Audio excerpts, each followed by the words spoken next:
And it will be a debut for 17-year-old Matthew Kilgallon, who's played reserve team football.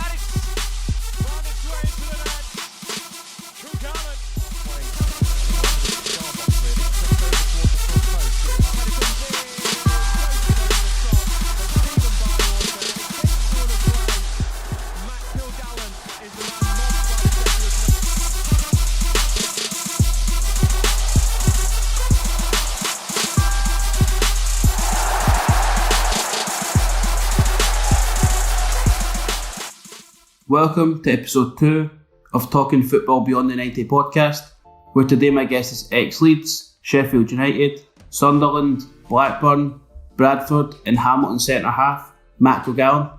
Matt, thanks for joining me. How are you keeping during lockdown? Just trying to make, a good thing out of it. It is tricky. The homeschooling's quite hard, but, it's you get on with it and you do try and do a good 2-3 hours in the morning, and then after that we go out for a walk or we're out in the garden, to be honest. But we've sort of, I was away in India for 6 months, so I've actually quite enjoyed having all this time with them again. So we've quite enjoyed it. There's a couple of bad days when you're like, you start to lose your head a little bit, but apart from that, mate, it's been all right. Yeah, I've actually enjoyed it as well. I think it's actually given me a chance to just kind of chill out for a bit and get on with college and stuff. I've really enjoyed lockdown, to be honest with you, and obviously working from home with the college work and stuff, to be honest. Exactly, I think you've got to try and make a good thing out of it, haven't you? We haven't been asked to go to war, we've been asked to stay at home and, not go out and, keep your distance. So it's not that hard a thing to do, is it?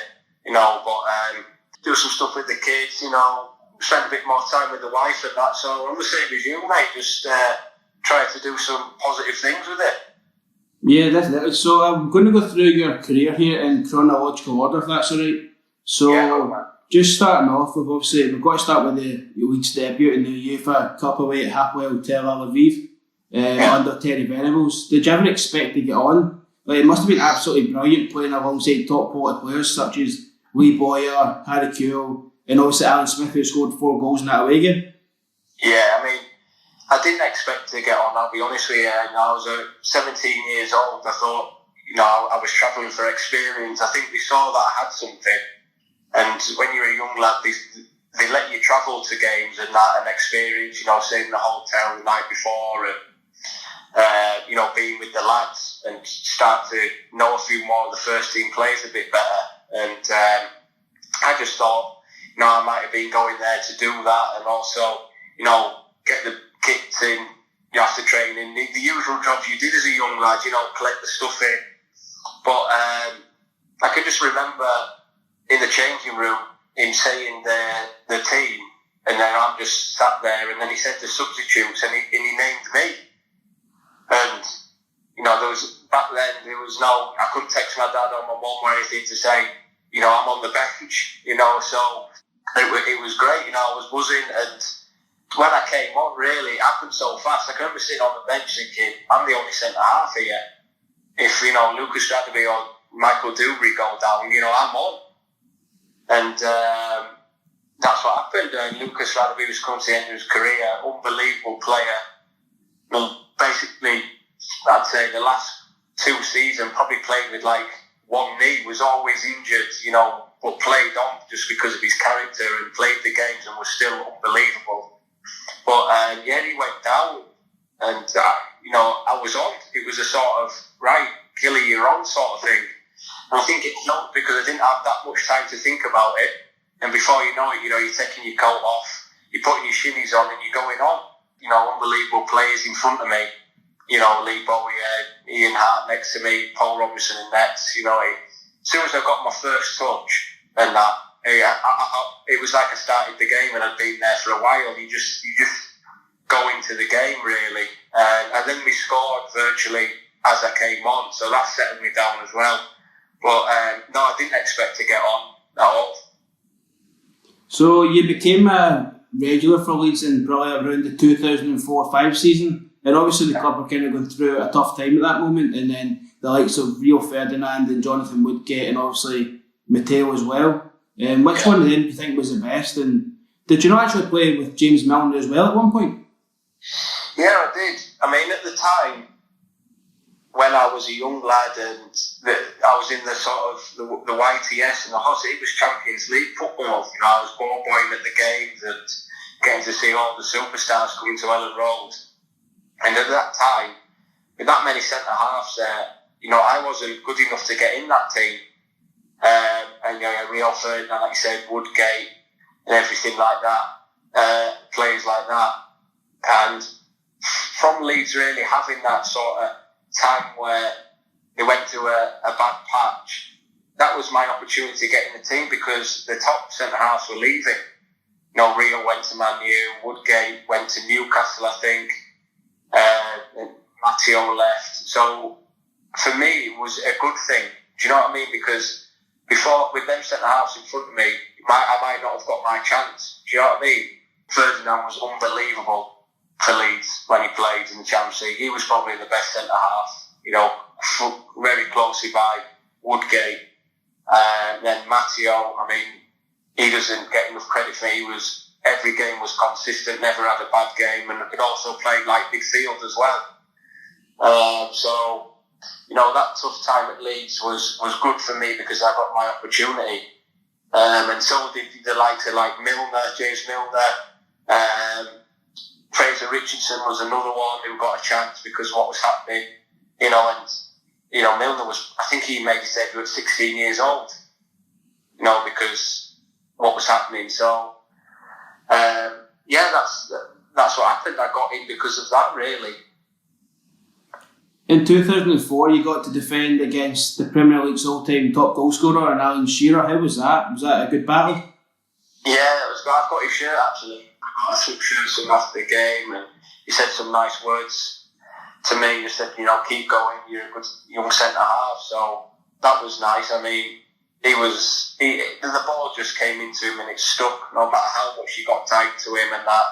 His first touch, he was bringing other people into play. I think Kieran Dyer played up front with him, and Kieran Dyer was on fire at that season with his pace and that, and it was a real handful. I think we lost 1-0, but I put a good performance in. But yeah, you could see the different levels there with Shearer. You know, he wasn't sort of spinning in behind anymore or anything like that. In the air, and his hold-up play was up a joke, really, so good. Just lastly on Leeds, like, what do you remember about the playoff semi-final against Preston and then obviously the final 3-0 defeat against Watford? Yeah. I can remember Billy Davis was their manager and he was buzzing that they got to play us first at Ellen Road, and I think they came to Ellen Road just wanting to get a point because their record at home at their place was unbelievable. Through the season they had a great record, so I think he came there thinking if we get a draw or something like that, or we beat them, then they'll go on to win it. And the first game was 1-1, and then we went to their place and it was I can remember Kevin Blackwell saying that they think they've won it, you know, they're at home now and they've got such a good record here that they'll go on to the final. And we just went there and we put in such a good performance and really battered them, to be honest. Everyone was on form that night, and I think we beat them 2-0 at the end, and it was great scenes and great celebrations after the game. Watford at the Millennium Stadium didn't go to plan. We got a few injuries in the Preston game. I think our left back was sent off, Stephen Craney. So for the final, we had to sort of rejig it a little bit, and it didn't really work, to be honest. And I got put out to left back, changed a few players, and on the day Watford were too good for us. So you joined Sheffield United in the Premier League in the January transfer window of 2007. Did you have any offers from any other clubs, and what attracted you to Sheffield United? Well, it was Sheffield United, another big club. They were in the Premier League. I knew Neil Warnock was always very keen on me, liked the way I played. So, and because I knew some of the lads as well at Sheffield United, when if I went out in Leeds for a night out or shopping, I'd bump into them. So I knew there was good lads there as well. There was a few other clubs at the time, but Sheffield United was in the Premier League and they wanted me, and that's how I went there. And it wasn't a great start. I went there with a bad ankle injury. I had a little bit of chipped bone on my ankle that was sort of flaring up, and I went there and I didn't play for probably to the last sort of 5 games of the season, and what was a really annoying time because I felt that Neil Warnock wasn't happy with me because I signed there injured, and I constantly was thinking I need to get this right, and I was coming back training when it wasn't right, and then flaring it back up again. And also to the fans as well, you sign in January, and they're thinking, where are you? Do you know what I mean? So it was a bit of a tough time, and then obviously with the relegation, it was a hard one to take. You've obviously got a lot of happy memories, obviously with the Blades, but the controversial relegation from the Premier League, that must have hurt. Yeah, it was. That was a sickener, to be honest.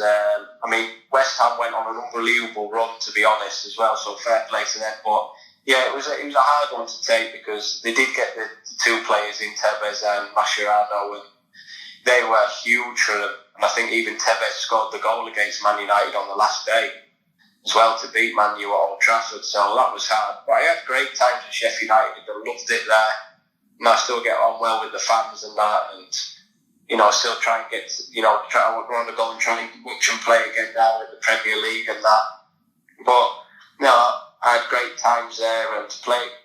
I was just happy to get in the team and actually show Blades fans what I could do, because I hadn't shown them in when I first signed. So when I got in the team and we got to the playoffs again, I was glad that I was, playing every week for him. Neil Warnock, he departed in the 2007 season following the relegation, didn't he? You didn't get to spend much time with him, but what is he like as a manager? Is he what everyone makes him out to be?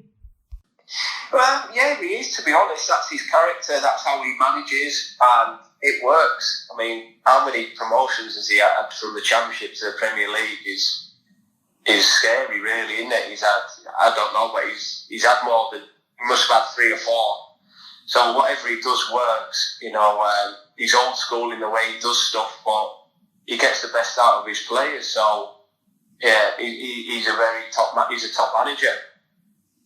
There must be a couple of stories about Neil Warnock that going around the years. Have you got any you'd be willing to share with Neil Warnock? Yeah, I've seen a couple, obviously, online and stuff like that, but have you got any that you'd be willing to share? What he used to do, just... I can remember just things like, I can remember one with, I think it was Danny Cadamatri or someone like that, or Cab, I can't remember who it was, but the best ones were sort of like team talks after, if we've lost, or, the things he'd come out with were just brilliant. I'm sure you've seen a few clips. I don't care what you do tonight. You won't remember the game. Think about the game. You'll probably go out, take your missus out for a drink, buy her an handbag. He was funny like that, but you knew he was angry with it. But then he'd come in Monday morning and he'd be, morning tea, and it was all sort of forgotten. But he was good. He was good. Just what we're talking about, Neil Warnock, there were rumours of a massive bust-up, would you say, in the final game of the season, and it was about who was playing right back, and it involved you, Phil Jagielka and Chris Morgan, and the manager. What was that all about? No, it wouldn't wouldn't have been me because I'm left-footed. So I wouldn't have done a very good job at right back. No, I think he changed the team against Wigan. I think they might, Jagielka is a top player, could play anywhere. I mean, had an unbelievable career. And I think at the time their left winger, I can't remember who it was now, was on real good form. So I think they put Jags out there to deal with him. Do you know what I mean? I think Jags had been playing sort of centre mid really that season. But no, there was no bust up that I can think of. Not in the changing room, maybe in the office or something. But I don't think so. I don't know about that one. So after obviously the relegation, your time at Sheffield United was quite successful because you went on to play near enough week in, week out for 2 consecutive seasons, and you won the Player of the Year in 2008-9 season. So would you say your time at the Blaze was when you were most happiest? Mate, it was definitely up there. No, I've enjoyed my career, or every club I've been at, even if, there's been ups and downs and that. But yeah, that was, I was playing good football then, at a big club. It was definitely up there for me personally. We were winning every week, to be honest, playing good football. And we had a good group of lads in the change room as well. So even when, if we maybe had lost one, you'd come in and it was still bubbly, the change room and that. So, yeah, it was good times. And Sheffield as a city was buzzing because of us doing so well. So, no, it was good. You played alongside Blades legend Chris Morgan, as I just mentioned, in the heart of defence in the 2008-9 season. And I'm pretty sure you guys you had an amazing partnership. And did you not keep 6 or 7 consecutive clean sheets in that season? Yeah, we had a good back four, a lot of experience in there. Paddy Kenny in goal. Then you had me and Morgs, and then left back you had Stephen Naismith. Then you had Kyle Walker or Kyle Norton at right back. Or Kyle Norton could play left back. We had a good back four for like 5, as you say. We kept clean sheets, and Morgs was part of that because, if you made a mistake, he'd let you know. I mean, he was perfect for me. I was still quite a young lad at centre half, and he was the sort of guy who'd go out there and make us be on our toes and ready for games. And he was brilliant for me. He'd be, at that time, sort of the guy winning the headers and the thing, and I would sort of mop up for him if the ball got put down the channel or something like that. So we worked well for each other. We had each other's back in like different ways, really. It was good. So one thing that's still talked about quite a lot is your controversial red card in the Steel City derby when you were set up after 27 minutes by, I think it was Mike Dean. What's your thoughts on that? Well, I hadn't sent him any Christmas cards, let's put it that way. You go into that game, I mean, the Steel Derby, Steel City is a massive rivalry. It's a great game to be part of. And it was just a mistimed challenge. And I hardly touched him. And he was rolling around the lad like I studied him in the face. I mean, there was never ever a red card. And I was absolutely gutted because I knew how much it meant to the fans that game. And, 27 minutes or whatever you said there had gone, and I'm sat in the changing room.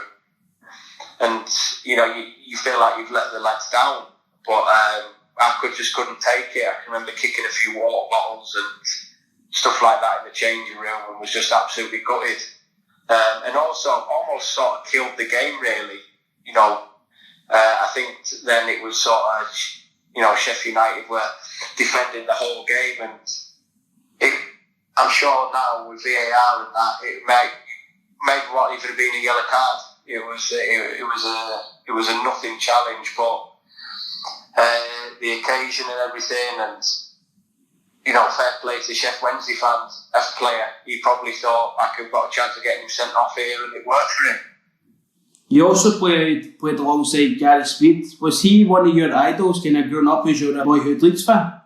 Yeah, good shout. I mean, I can remember walking in the changing room and everyone stopping what they were doing and having a look at him. You know what I mean? It was, when he signed, it was like, oh yeah, this is a proper player coming into the changing room here to play for us. And he made that season, for me, so easy because he just intercepted all the balls into the front man just by being in the right position all the time.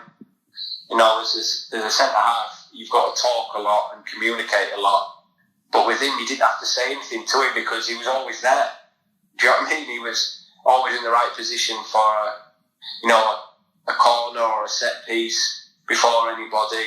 He was just, a top player, and the clubs he played at and how long he played on for. I mean, I can't remember seeing him for Sheffield United. He must have been 36, maybe, around that age. And I can remember pre-season, he was top 3 runner still. Just, he's probably the best player I've played with, to be honest. Just finally on Sheffield United, Matt, one of the best football stories I've heard is about James Beattie's watch, and it still cracks me up to this day. It's one of the best stories that I've ever heard. For the people that haven't heard about it, would you be happy to share the story? I would be, yeah. Well, it's a tricky one, isn't it, to do over here, but it's because you know the answer, don't you? Yeah, give it your best shot. Give it your best shot. It's we're on a Christmas do, and James Beattie had sorted out where we were going and was in charge of it really. And we're in this bar we've been out Saturday night. We're in this pub on a Sunday, and he pulled me to the side and he said, "Listen, lads, I've got Paulo Daniels coming in for the lads. I know him, and I've rang him and said, will you come in and do a few magic tricks for the lads?" So I was like, "Oh mate, that would be unbelievable." And he said, "Don't tell any of the lads or anything like that, and just let him come in." So we're all trapped round, a bit of live music on and everything, and all of a sudden, in comes Paulo Daniels, with Debbie McGee as well, with his wife. So everyone's like, whoa, everyone's going berserk and everything like that. Wait. So he comes over and he starts doing a few card tricks and everything like that. And he turns to one of the lads. I can't remember who it was now. I think it was Beats, actually. It was Beats who he said, "Oh, give me that watch there." And Beats had like this Frank Muller, unbelievable 20 grand watch. So he gets the watch off him, and he sort of like gets this like little hammer and like hits it on top, puts it like a napkin over it and hits it. And you could just tell by old Angel's face that he'd messed up. And everyone's like, round, and everyone's going, you think it's part of the act. And he goes, "I've messed up here." And everyone's going, "Yay," like sort of thing. He's like, "I have." So he turns to Devin McGee and like says, "No, I've messed up." So he gives the ball back to Beats, and he's got a big crack in it, and he's going, "You broke my watch." And everyone in Devin McGee's going to him, "Oh, sorry, he's not what he used to be. That he's messed up here." So he beats him having it. He's like, "No, this is part of the act," sort of thing. No. So everyone goes a little bit quiet, to be honest, a little bit awkward. So Paul said, "James, I'm so sorry. I'm so sorry. I have messed up. Please bring your wife and that and the kids to my house. I want to make up to you. I want to do. I want to put a meal on for you. Let me take the watch at that, please, and I'll get it fixed," sort of thing. And so anyway, we all calm Beats down and say to him, I said, "Go for the meal and that, see how it goes." So Beats goes, and apparently he's got an unbelievable house on the River Thames, massive house. So Beats turns up there with his wife and kids and knocks on the door. Debbie McGee answers it. And then he goes, and as he goes in, Debbie's saying to him, "I'm so sorry about the watch and that. He's absolutely gutted. He wants to put this on for you." The wife's, Beats' wife's there, the kids. So he comes in, and they're there, and Beats is like, I still can't believe you broke my watch. I mean, what happened? And I said, "Oh, sorry. So he sort of calms down, having a few glasses of wine and that. And in comes Devin, sat down for tea, in comes Devin McGee with the big lasagna. Sat there, and all the kids were all big spread on and everything. So Paul Daniels goes, let me cut this first piece for you, James, and I'm so sorry. So he cuts a big piece for him, puts it in front of him, and as Beats cuts into it, guess what's in the lasagna? The watch? No, meat and cheese. That's what it is.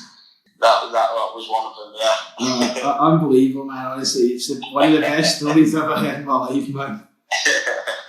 You've got to suck them in. You can, especially if you get a few people in a bar and they've not heard it, and you can really, really ramp it up with different bits and that.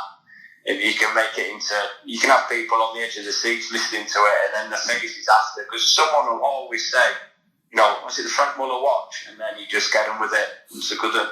Oh, excellent. Anyway, moving on to Sunderland. You joined Steve Bruce's Sunderland in January 2010 for, I think, around $3.5 million. What was it that attracted you to there? Was it the Premier League football? Yeah, the Premier League football. I wanted another crack at it, and Steve Bruce was there, another, a legend of a centre-half, and I just thought that that'd be a good move for me.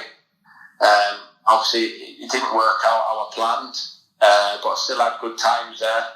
I got in under O'Neill when Bruce left and played a few games and got some, memorable games. Beating Man City a couple of times, and just seeing how much Sunderland fans love football. I mean, that is their thing. Up there, they're absolutely crazy about it and absolutely love the club.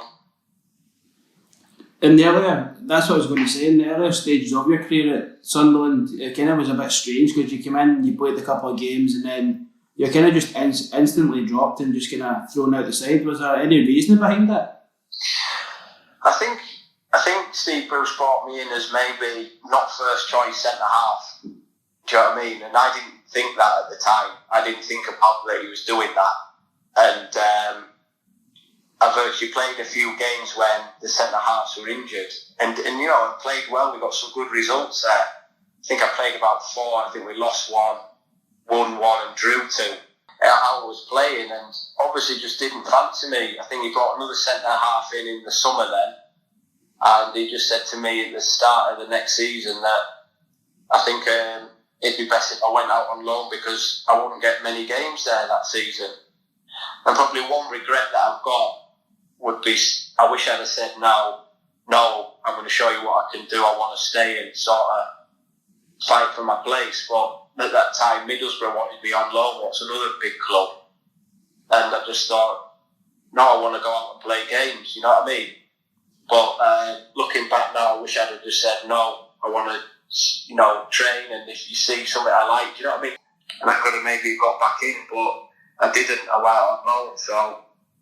It was a tough time, but like I said, I had some good times there.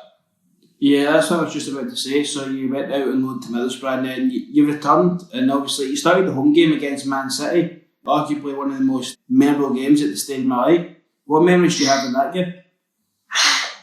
Well, I can remember just getting back involved with under O'Neill, and I'd been training well, and he put me on the bench, and a couple of days before the Man City game, Wes Brown was feeling his knee. So it was the same again. I was on the bench thinking, I'm coming on now. I was watching Wes for the first 20 minutes thinking, is he going to be all right? And I remember him touching his knee and he had to come off.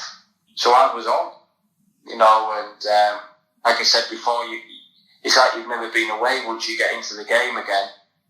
And we were just defending really for the whole game, and then we just broke free in the last, probably first time we got in their half the whole game. And G went through and went round, Joe Hart put it in the net, and we won 1-0. And I can just remember the scenes and the celebrations, and it was probably the loudest I've ever heard a stadium. It was absolutely crazy. It was around Christmas time as well, so everyone was in good spirit, in the crowd, and I think that was just all that, and on top of like a last 93rd minute goal against the best team in the league at the time, just sent everyone mental. Yeah, because that game included the Rabona, which everybody still talks about, and I believe they actually got a new name in Matthew Kilgallon because of that. That's not a bad name to have. No, that wasn't actually. We played them away at the Etihad, and we were beating them 3-1. That was when I did that. I mean, I don't know what happened. I can't tell you why I did it. I think it was just playing again for Sunderland. We were 3-1 up again. And then this was even a better team again with the Man City. I think it was the season after. And we were winning 3-1. And instead of crossing it in with my swinger, that probably got behind the goal, I tried the Rabona, and with the time of the game and 3-1 up, the Sunderland fans absolutely loved it, and that's how I got the name Kilgallon. And I still get the odd message on my phone saying Kilgallon and that, so it's quite cool, to be fair. I think I made up Soccer AM as well for skill school or something. The only time I was ever on it. The next season was pretty poor, and Martin O'Neill was replaced by Paulo Di Canio. And that guy is absolutely crazy, and he probably puts the word rage and outrageous, to be honest. What was he like when he was appointed as the club's new manager in 2013? I mean, for the first, we were near the bottom of the table, and he came in, and for the first 4 games, the training was hard, but he was actually quite calm. He was quite calm, and he was doing things what was helping us as a team. We were doing a lot of shape and stuff like that, and working on different set pieces, what we needed at that time, to go a little bit more solid and stuff. I only played 1 game for him. I think we played Chelsea away and we lost 2-1, and then I didn't play again. And then once we got safe, and I think we beat Everton and we were safe, for the next sort of 4 games, he just turned crazy. He was so irate, constantly not happy with stuff, and sort of changed, really. Do you know what I mean? It was for the first 4 weeks, it was like he wanted to get everyone on side with him, and was quite calm and doing stuff. And the lads were like, this is decent, we need this. Then after that, he just turned and was absolutely crazy. And it wasn't enjoyable then. I think he came in for 7 weeks, and we had 1 day off in 7 weeks. What was hard, but I've always said if he toned himself down about 60%, he'd be a good manager. But then obviously I left then to go to Blackburn, and the lad started next season. I think he was the same as what he was for the last 4 weeks in pre-season. Part of the pre-season was crazy hard. Football constantly. It was just too much. And the lads were just like, this is crazy. And that was it. He was gone. Yeah, you just mentioned that he moved on to Blackburn after, and that's what I was just about to talk about. So it was Gary Bowyer that he was the one that brought you in the free transfer after you were released by Sunderland. How did that move kind of come around? Well, Craig Short was there, who I'd been with at Sheffield United when I signed, and I knew him well. He was the assistant there to him, and obviously, I played a few games for Sunderland near the end of my career, my time there. Like you say, the Man City games and Tottenham. I played a few games, so he'd seen that at Bowyer, and wanted to sign me from that. What was great, and he signed me. And for the start, they had Scott Dan and Grant Hadley playing centre half. So for the first 3 months till January, I didn't play because then 2 of the centre halves playing. And then Scott Dan went in January, and that's when I started playing for Blackburn, and became the captain there. And I had good times there. It's a good club. We had a good team at the time. Probably should have done better, to be honest, with the players we had. I think now, looking back, we had a really good team. We just couldn't quite get into that top six. But good times again there. We had a good FA Cup run. Got to quarter-finals, played at Anfield, and then we lost at home to them 1-0. No, good times there. I was a captain for them games as well, so good memories again. Did you not go on a fantastic run as well in the league? Yeah, we went on something like, I think it was about 10 games, 11 games unbeaten. But what it was too many draws. That's what killed us. We didn't lose any games for a long time, but there wasn't enough wins in it, you know what I mean? That's what I was saying, to just nick into that top six place. Some of the Blackburn fans thought you went under the radar a bit, and the limelight was kind of focusing on Rudy Gestede, Tom Kearney and Jordan Rhodes. Would you agree with that? I mean, yeah, I had a good season. I was playing well, but it's the same, and strikers always get the politics, but they were good players. Jordan Rhodes scored goals for fun. Gestede was a big handful. I can understand why the fans, really liked watching them. And then Tom Kearney was a young lad, but you could see how much potential he has. And he's having a great. I think he's captain now at Fulham. But we had a good defence, and we got some good clean sheets, and we kept the team in a lot of games. So it was I loved doing that. So it was enjoyable, and it was just nice to know that the fans, did appreciate that. The only reason that your departure kind of came around was because of the emergence of the new centre-back pairing, which was Grant Hanley and Shane Duffy. And I'm pretty sure they both went on to represent their countries internationally. Yeah, they did. It came in, and it was a strange one really, because I had a good season with Blackburn, and Shane Duffy came in, a great centre half, and I think I was 30 then, and Blackburn, I think, was starting to look at a different way because they hadn't got back into the Premier League. And I think Grant Hanley and Shane Duffy, played, but don't get me wrong, they were very good players, but also I think they might have been looking to try and sell them on as well. You know what I mean? They were playing and they were doing very well actually, but we were low down in the table at this time when them two were playing. Not because of them two, they were probably the best two players that season. Do you know what I mean? And, a couple of times I did go into the office and say, it needs changing.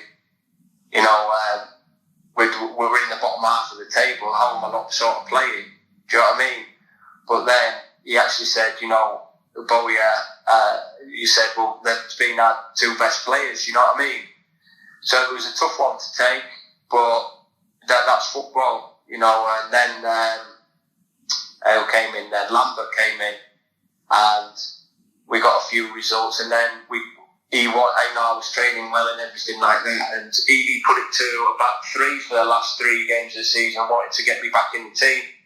So the last sort of end of that season, I played 3 with them. I think Grant went in the middle, Duffy went to the right side of the 3, and I went to the left, and I think we played 3 games, won all 3 of them. Do you know what I mean? So maybe if it had happened a little bit earlier in the season, it could have been a bit different, but it is what it is. It was what it was. So whatever club I've been at, because I've been at big clubs, I've always had really strong competition. So sometimes you're in and sometimes you're out. Yes, it sounds to me as if you've been a bit unfortunate throughout, obviously, your career with the likes of coming up against very good defenders, obviously, for competition for the places. Yeah, I have, but that's what happens when you are at, big clubs. There's competition all the time, and if you play, you maybe have a bad game, and then maybe follow up with a second bad game. You're going to be taken out of the team, and then a top centre half comes in and plays well for 10 games. You know what I mean? And then you sat on the bench for 10 games. It's hard, but it's what I always knew was going to happen. That's why I was at big clubs, because when I did get my chance, I'd always sort of take it and stay in the team. So, I was happy with that, and that's what it was.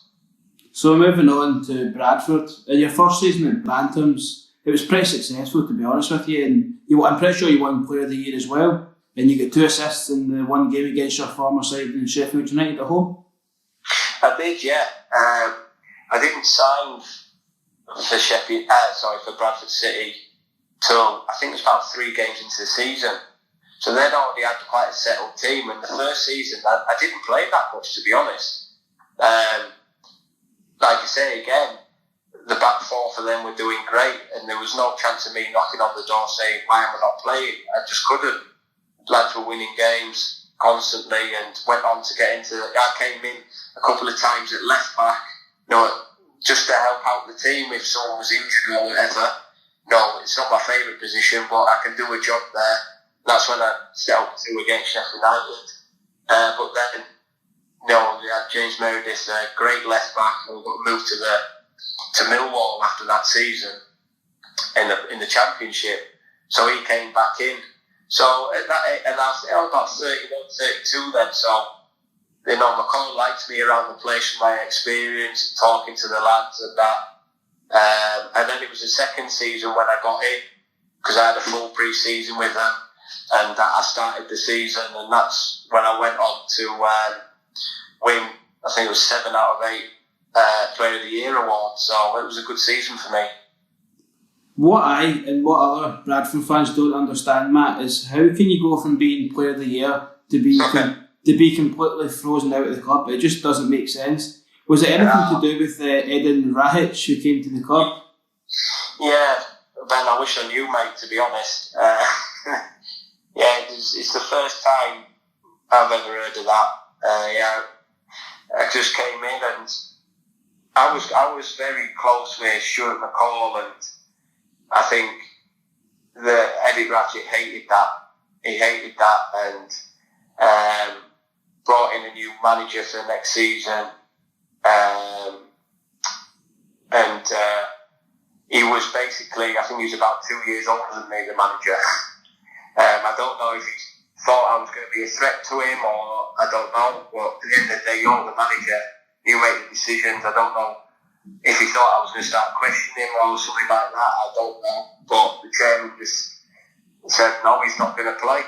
It was nothing to do with football, it was something that they discussed, and that was it. I think they wanted to bring in new players. They brought in a load of new players, and it didn't add up very well for him, so a bad decision from him. Yes, I'm pretty sure they got relegated that season. Yeah, they got relegated that season, and I don't want to see that. I'm not that sort of guy. And it was bad times. The Bradford fans are absolutely great with me. My son and my daughter, they were at an age where they enjoyed going to the games. Do you know what I mean? And loved Bradford going to the game every week at home, especially when there was 19,000 in League One every week. Do you know what I mean? So it was special times there. So, I don't so I would never say anything bad about Bradford, but for me, the chairman and the manager really messed up. Yeah, because it was actually reported that none of the players actually liked Mr. Rahic, and he also, as you said, sacked Stuart McCall, who is a Bradford legend. So, what does Stuart McCall do for you in your time at Bradford? Yeah, I don't think anyone, including the staff at Bradford City, liked the chairman. He sacked Stuart McCall when we were sat in 3rd place. So, do you know what I mean? So it's just crazy, isn't it? So I don't know what to say about that, to be honest. But then that's when I moved to Scotland to the Premier League with Hamilton. Hamilton came in, were interested in me, and made it interesting for me to go there. And I wanted to. Why not give it a go up in Scotland? Play against some massive teams up there. And I really enjoyed my time there. Yeah, I actually think I came to one of your Bradford games. I just can't remember. I think it was Plymouth at home or something. You lost 1-0. I think it was Jake Jervis that scored on that occasion. I was at that game. I think, was that when you were there? Oh God, Could have been, yeah. I don't know. I can't remember. I can't remember the exact date off by heart. I'd have to go check the programme or something. Yeah. Thoroughly enjoyed it. I thought it was a great stadium. And the view behind the dugouts, I mean, it's beautiful. You get to see it across the whole city. Yeah, it is. It's in a good location, isn't it? It's and you know, it's always full. It's always got a good atmosphere there, and it was. You know, the games at home were great to play there, but you knew other teams were going to come there really up for the game, because most games they played at were probably in front of 8,000 or 6,000, and then obviously you come to Bradford and you're playing in front of 18, so you knew every week you were going to be in for a real game.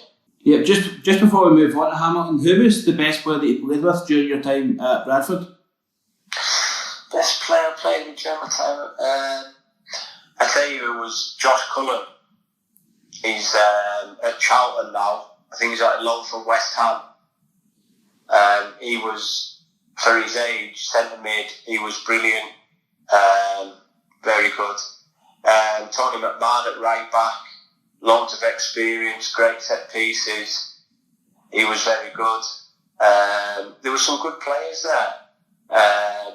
Romain Vincelot, he was a good player, French lad. There were some good players there at the time. Yeah, so now we'll move on to Hamilton, which is the bit I've been looking most forward to be honest with you. Yeah. How did you get in contact with Hamilton and how the move up here? Because obviously Hamilton, we know we're not the biggest club and we're probably one of the smaller clubs in the league, so what was it that attracted you to Hamilton? Well, they got in touch with me, I think, and it was virtually, I'd say, the day after it sort of came out on Sky Sports News that they'd released me, and then manager got in touch with me, and he said, we want him. They got in touch with me and said, we want him now. And I can remember sitting at home thinking, Scotland, I'm going to be away from the kids a little bit. And I'm going to have to think about this a little bit. Do you know what I mean? You do though, because I had other options as well in England. And they came with a deal for me, and we tweaked it a little bit, and they were so keen to get me that I was just like, yeah, I'll have a bit of this. When a club's that keen to have you, it makes your mind up for you, because you know they want you. It makes you feel good. And before I knew it, I was up there signing. They did a good deal for me, and I had a great time up there. They looked after me. We'd play on a Saturday. They'd give me Sunday, Monday off so I could go home, and then I'd come up and train Tuesday, Wednesday, Thursday, Friday, play Saturday. So it was cool, and my family came up to the games, watching Rangers at home, Celtic away, and that, and it was a good times, and I enjoyed playing in the Scottish Premier League.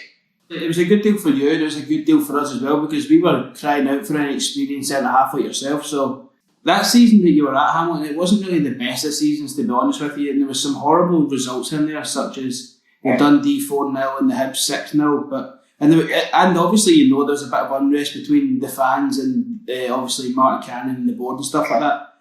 What were your thoughts on Martin and the type of football that he played? I mean, I got a really... Martin, like I say, he was very keen on me, and I thought he was top man. Really nice guy. Would ask about your family.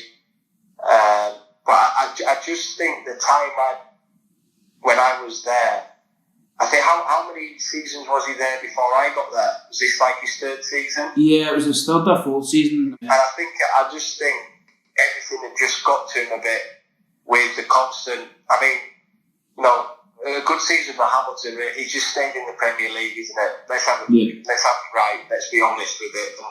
And, nicking, a great result here and there, and staying in the Premier League is huge, isn't it? So, but I think the time I got there, I think it just all got a little bit too much. The constant every season, near the bottom, just staying up. I think it just got to him, and I think he was ready to call it a day, to be honest. Do you know what I mean? I don't think there was any badness there from the chairman saying, right, you're sacked. I think we just came to an agreement, to be honest, and said, right, you've had enough now, and the chairman saw that, and they made the change. That's what I'm saying. His football wasn't the most attractive, but if you said to Hamilton fans after they get promoted against Hibs that they'll stay in the SPL for 6 consecutive seasons, they've probably bitten your hand off for that. No, I know where you're coming from.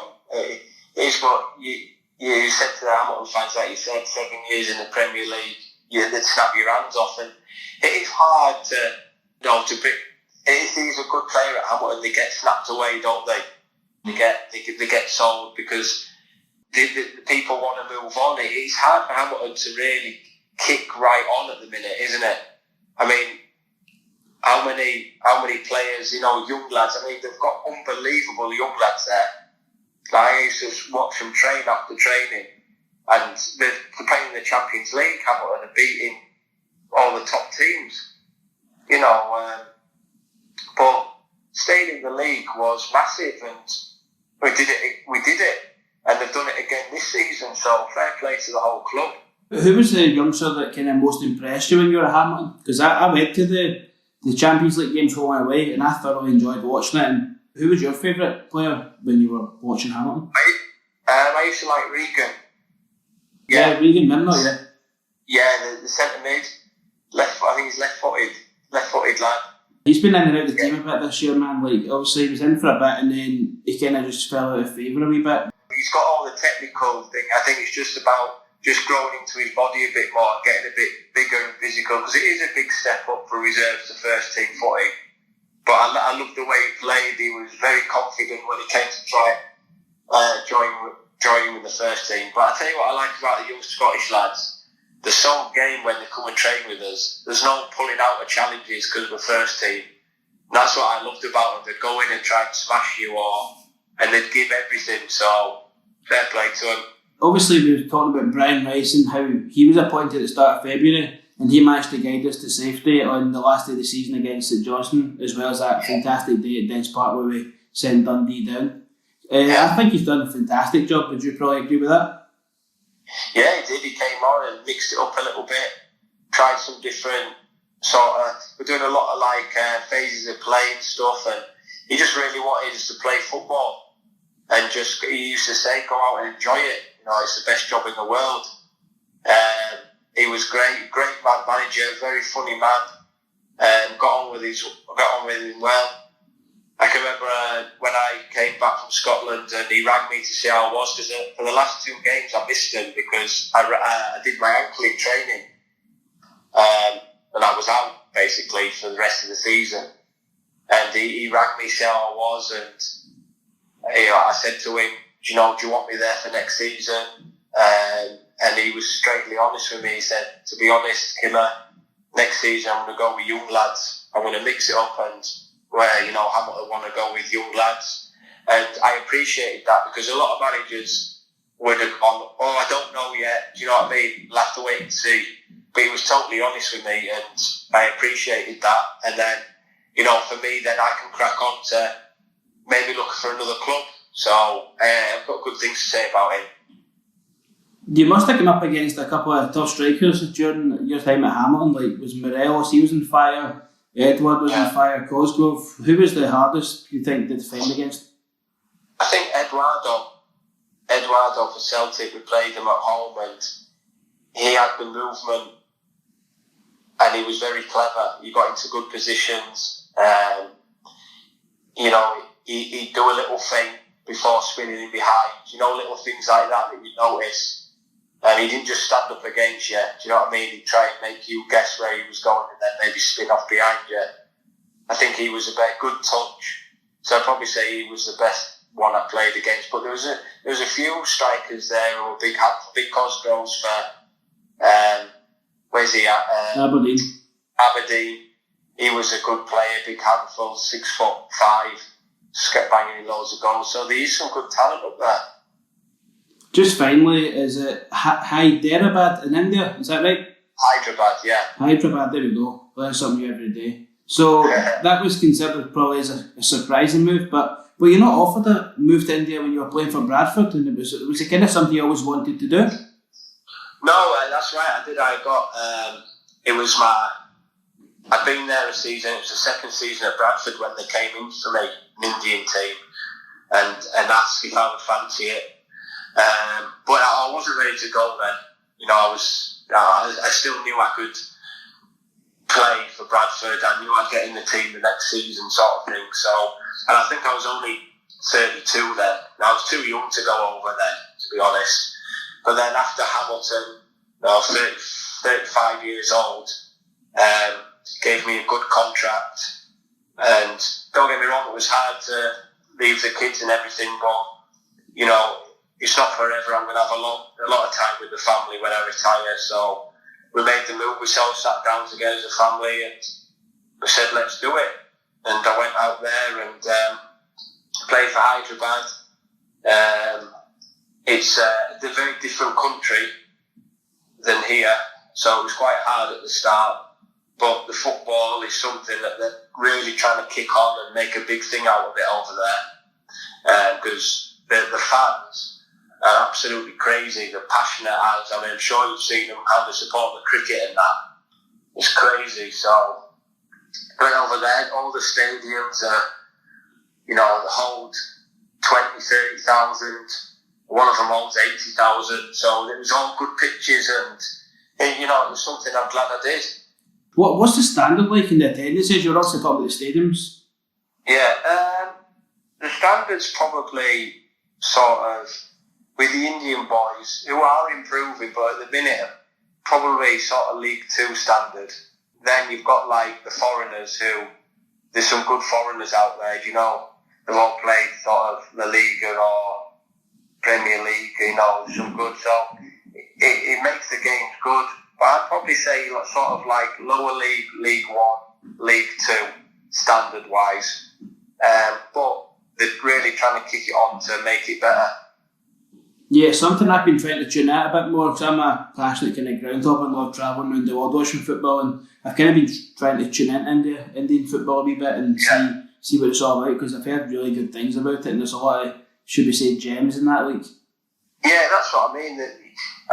Every game you played was live on telly over there, and how many people are in India, so there's a lot of people watching you.